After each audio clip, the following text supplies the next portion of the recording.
Hi, Mikel. Hi. Mikel, through in Europe, top of the Premier League again. Do you feel like you've got the squad depth needed to stay there this time? Time will tell. We have another big one now against Wolves, a very difficult team to play against. They have shown against the top teams as well what they're capable of, and I know the preparation has been focused and understanding what we have to do tomorrow to win the game. Kai Havertz has now scored in back-to-back games, and you spoke about the fact his confidence is growing. What have you been doing and the club been doing to get him to the level that you know he can perform at? First of all, support him like with any other player, and then give him the tools and the time to excel his qualities. And I think that's what he's doing. Everything is started to come together. A lot of things that he was doing right, he continues to do so, and now obviously in front of goal, he's been very efficient. We understand the club are in talks with Takehiro and Ben White about extending their time at the club. Is that part of the wider strategy of trying to keep your key players, the nucleus, together for the next 3 or 4 years and beyond? Yeah, that's what we've been doing in the last few years, apart of strengthening the squad as well, rewards and have more stability in the squad, and those decisions are very important, obviously. And you come up against Wolves tomorrow. Gary O'Neill spoke on Monday and said that referees' decisions are affecting reputations and livelihoods. Do you have some sympathy with some of the decisions that have gone against Wolves this year? I have sympathy with all my colleagues because I know how beautiful, at the same time how challenging our job is, and the exposure that we have, and those moments in front of the cameras are not easy ones, and you see that in many situations already this season and last season, and yeah, we're here to make the game better, to make our clubs better, and we all need to win to do that. IFAB had a meeting earlier this week, and they're going to have some more trials when it comes to sin bins. Is that something that you'd like to see in football? I don't know. As you said, it has to be tried. I think it's a long shot still, and we'll see what we get from there. And finally, for me, any fresh injury concerns following the game on Wednesday? No, I don't think we're going to get anybody back still, and we didn't have any incidents, so all good. Thank you. Thank you. Hi, Mikel. Hi. 4 wins in a row, 12 goals scored, just 1 conceded. Some might say your midweek win was close to perfection. Do you feel you're approaching your peak performance, or is there yet another level to come from you? I think there is more levels to come, and I hope so. And we have to continue to do a lot of the things that we're doing really well in games to earn the right to win, but I think we can still improve and be more consistent. Well, looking at the fixtures this weekend, you play tomorrow, but your closest rivals are in action until Sunday. So with that in mind, by Saturday night, you could be 4 points clear at the top of the table, of course. Does that, I wonder, give you an extra edge by putting the onus on your opponents to respond to what you do at the weekend? We can control what we can do, and ifs in this league, I learned that they are not a very positive thing to have in mind. We are really hungry to play in front of our crowd tomorrow and win the game, and this is what we are going to try to do. So Wolves up next, of course. They come to the Emirates with a good result against some of the bigger sides, already beating Man City and Tottenham so far this season. What sort of a challenge are you expecting from Gary O'Neill's side?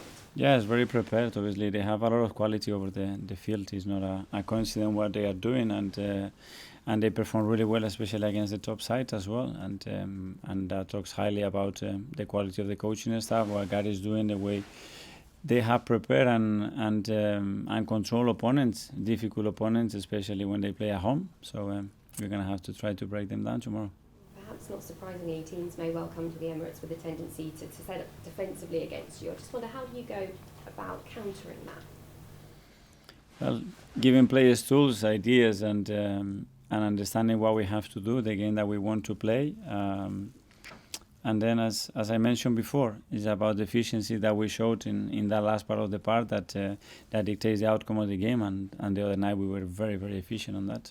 Yeah, the games are coming thick and fast. I know you're not the only ones with a full-on fixture list, but how much of a challenge is it managing the demands of 3 games in a week? That's the beauty of it, though. When we wanted to be in that position, and we are playing big games every 3 days, and the squad is ready. The players are hungry to play every single game. They are disappointed when we have to rest them to manage minutes. That's a really good sign. Thank you. Thank you.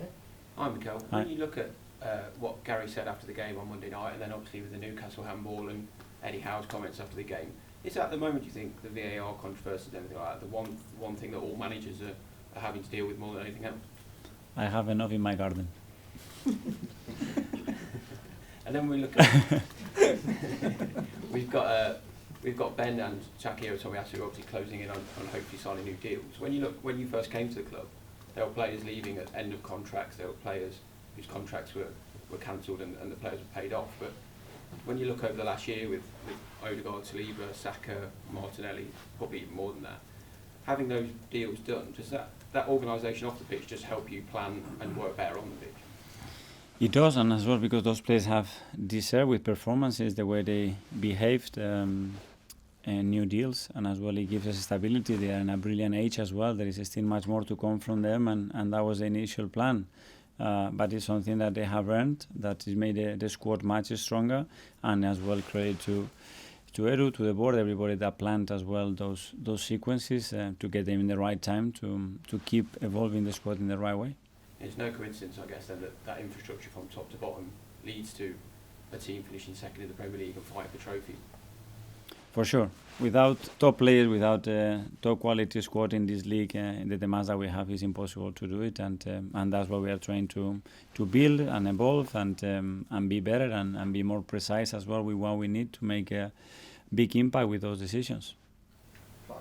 Hi Mikel, Hi. just on VAR, is that something you've talked to other managers about? Is it something you discuss with other coaches?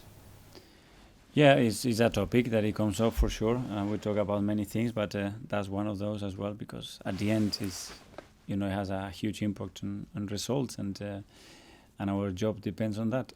What kind of stuff is it? I'm not expecting you to give me the exact detail of the conversation, but is it sort of positive things, negative things? All very positive, yeah. All very positive.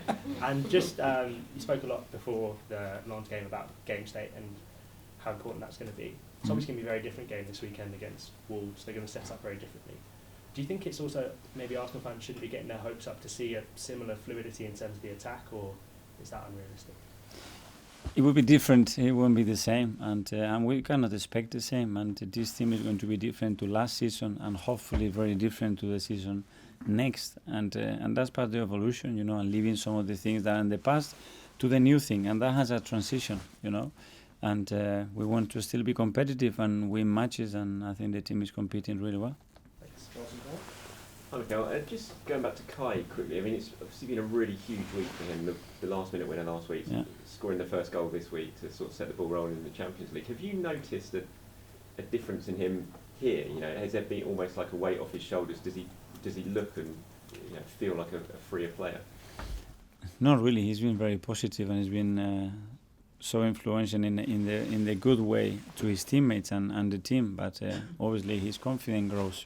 He's really looking forward to something. When you feel loved, when you feel respected, and when you feel admired, things are much easier. Your energy is better, your body language is better, and I think that's the way he's felt in the last few days. Just going back to last week, we spoke after the game against Brentford about the celebration and you taking him over to celebrate with the away fans, and you said that you knew he wouldn't do it himself. Why was that? Is that just part of his character? Is he just quite shy, or why wouldn't he? He's very respectful, and he's not someone that wants to be there in the front line, or at least he doesn't show it in that way. But then if you ask him to go to war, he will be the first one down there, but he doesn't want to take that credit, and I think he deserves that credit on the day. Thank you. Yeah. Nice to meet you. On Tomiyasu, of course, he had 2 assists on Wednesday. Do you think that he'd become more of an attacking outlet going forward? I think so, but the priority for the defenders is to defend, and to defend well. And everything that they can add on top of that is excellent, and we are looking to develop, but especially in the defensive phase, the behaviors and the consistency that we are showing is what we need to maintain, that's for sure. And of course, in the midfield trio of Havertz, Odegaard and Wright, they've started 8 games this season. And during this game, they've scored 22 goals and Arsenal have only lost 1 game. What is it about that midfield trio do you think complements each other so well? Well, I think time will help, and the more minutes that they play together, that chemistry will get better and better as well. But we have many options with different qualities. We played as well with 2 players, not as offensive as the 3 that we are talking right now, and depends as well on the opponent, game state, and what we are trying to do. Hi Mikel, just when Gary spoke on Monday, sort of said it was the night in the game that sort of turned him against VAR. I just wonder for you, are you still in the situation where you like it and feel it can be improved, or are you at the point where you think we should just get rid of using it?